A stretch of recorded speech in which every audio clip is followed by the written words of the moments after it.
India versus England के बीच में चौथा टेस्ट मैच इंडिया के लिए तो प्रॉब्लम बन ही रहा था, लेकिन अब कप्तान शुभमन गिल की भी टांगें कांपने लगी क्योंकि उनके पास सिपाही नहीं बचे।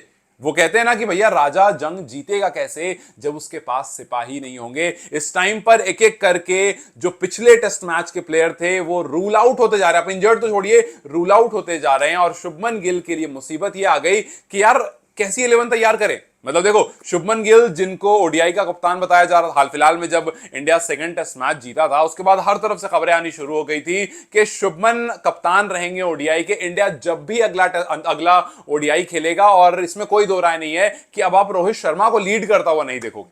हालांकि कुछ लोगों ने कहा था कि अच्छी खबर है, लेकिन यह भी बात निकली थी कि आगे आने वाले मैचेस इस बात को और श्योर कर दें। अगर लॉर्ड्स जीत जाता इंडिया तो फिर इसमें कोई दो राय नहीं थी, आपको खबर आ जाती। लेकिन भैया हार तो हार होती है, और इस टाइम पर शुभमन परेशान बहुत ज्यादा है क्योंकि आप देखिए अर्शदीप जिनको लेकर के हम बात कर रहे थे कि मोस्ट प्रोबेबली वो फिट हो जाएं, डेब्यू करने का मौका मिल जाए, उनके बॉलिंग हैंड में फिंगर में कट आ गया था, लेकिन अब कहानी है रिकवरी तो छोड़िए, वो रूल आउट हो गए हैं। जी हाँ, इंजरी थोड़ी बड़ी है और फोर्थ टेस्ट मैच से वो रूल आउट हो गए। इंडिया ने अपना फोर्थ टेस्ट मैच का अपडेटेड स्क्वाड सामने रखा है, उसमें अर्शदीप का नाम नहीं है, उसमें नीतीश कुमार रेड्डी भी रूल आउट हो गए हैं, और बुमराह और आकाशदीप में से कोई एक खिलाड़ी गेंदबाजी करता हुआ दिखेगा। मतलब ये आपके सामने जो पेस अटैक होगा वो नया होगा, एक स्पिनर भी उसमें ऐड करने की बात हो रही है। कुलदीप के फैंस के लिए अच्छी बात यह है कि फाइनली कुलदीप की तरफ से खबर यह आ रही है कि वो अगले टेस्ट मैच में आपको खेलते हुए दिख सकते हैं। तो बहुत सारे चेंजेस होने वाले हैं। एक टाइम पर इंडिया अनचेंज 11 की बात कर रहा था, सिर्फ करुण नायर को लेकर के थोड़ी सी खबर जरूर थी, लेकिन कहानी यह भी आ रही थी कि इंडिया प्लान कर रहा है कि यार हम उसी टीम के साथ जाएंगे, उसी मोमेंटम के साथ जाएंगे, बिकॉज मैचेस सही चल रहे थे और टीम जो है काफी पॉजिटिव है, सो हम चेंजेस नहीं करेंगे। बट कहते हैं कि कभी कभी किस्मत में जो लिखा होता आप कितनी भी कोशिश कर लो उसको बदल नहीं पाते हो। सो यस, इस टाइम पर इंडियन कैंप में सबसे बड़ी प्रॉब्लम जो है वो है इंजरी की। ऑलमोस्ट सारे प्लेयर की, मतलब हाफ ऑफ द प्लेयर की तो है ही। खैर एक एक करके आपको बताता हूं क्या क्या चेंजेस होने वाला है। सबसे पहले नीतीश कुमार रेड्डी फोर्थ टेस्ट से rule out, Arshdeep fourth test से rule out, Indian vice captain Rishabh Pant जो कि अब तक विकेट कीपिंग करते हुए कहीं पर भी नहीं दिख रहे थे, और ये बातें हो रही थी कि यार अगले टेस्ट मैच में, रवि शास्त्री ने भी कहा था कि अगले टेस्ट मैच में अगर ऋषभ विकेट कीपिंग के लिए फिट नहीं है तो उनको बिठा दीजिए।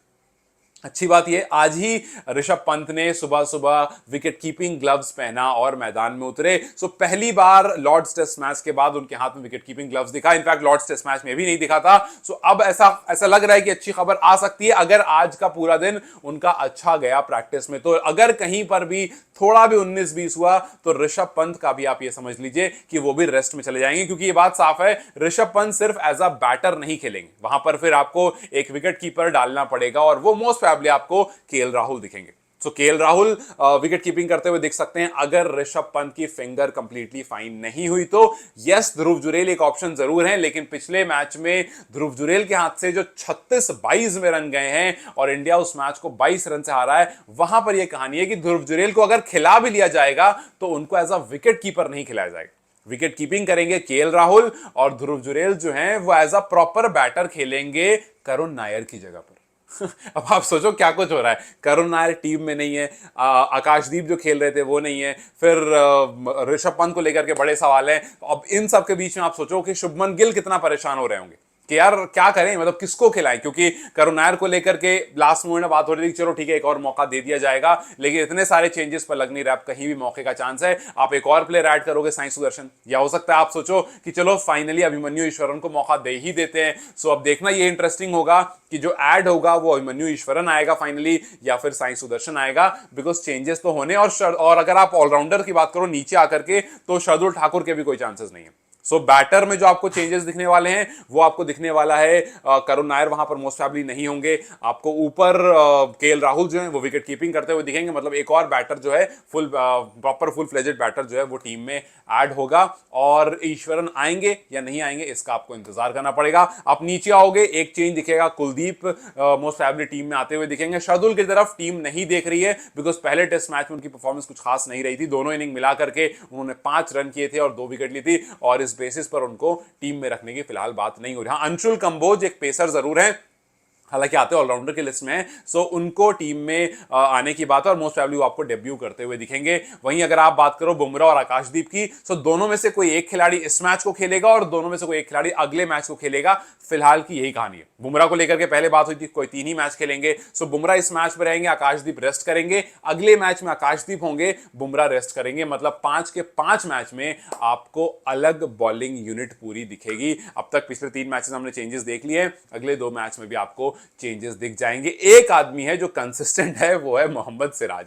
मोहम्मद सिराज को लेकर कोई खबर नहीं है कि वो रेस्ट करेंगे, क्या करेंगे, नहीं करेंगे। और ऐसा भी नहीं कि वो प्रैक्टिस नहीं कर रहे। आज जब टीम प्रैक्टिस करने आई तो 6-7 प्लेयर प्रैक्टिस करने नहीं आए, गिल नहीं थे और बहुत सारे प्लेयर थे जो प्रैक्टिस करने नहीं आए थे। मतलब प्रैक्टिस उन्होंने की नहीं थी, कुछ थे भी वहां पर अवेलेबल तो उन्होंने पैडअप नहीं किया था। लेकिन मोहम्मद सिराज को लेकर कभी खबर नहीं आती कि उन्होंने प्रैक्टिस नहीं किया या फिर वो अगले मैच में नहीं। चलो बहुत सी बात है यार, टचवुड वो ऐसे ही रहे, अच्छे रहे और कुछ भी उनको ना हो, इंशाल्लाह he performs well. But yes, ये बात जरूर है कि आपको आकाशदीप और बुमराह में से एक खिलाड़ी अभी दिखेगा और एक खिलाड़ी अगले मैच में दिखेगा। हो सकता है कि इस मैच के रिजल्ट पर थोड़े से चेंजेस आ जाएं, बट ये रोटेशन पॉलिसी इस टाइम पर वर्कलोड मैनेज करने के लिए बनाई गई है।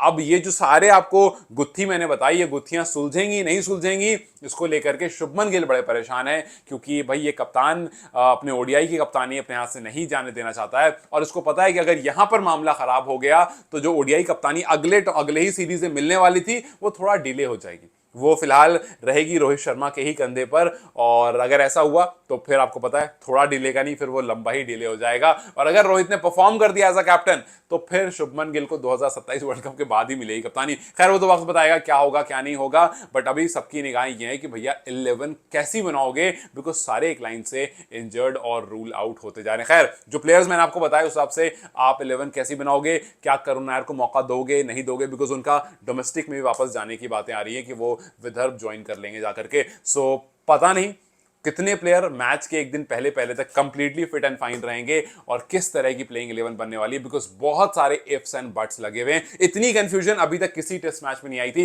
इनफैक्ट इससे पहले भी जब हम बीजीटी खेल रहे थे वहां पर भी नहीं आई थी, लेकिन अब जाकर जो टेंशन है और जो कंफ्यूजन है वो बहुत ज्यादा आ चुकी है। खैर फिर भी आपके हिसाब से क्या बेस्ट प्लेइंग 11 होगी, मुझे कमेंट सेक्शन में जरूर बताएं। Till then you guys take care, I will see you very soon, bye bye.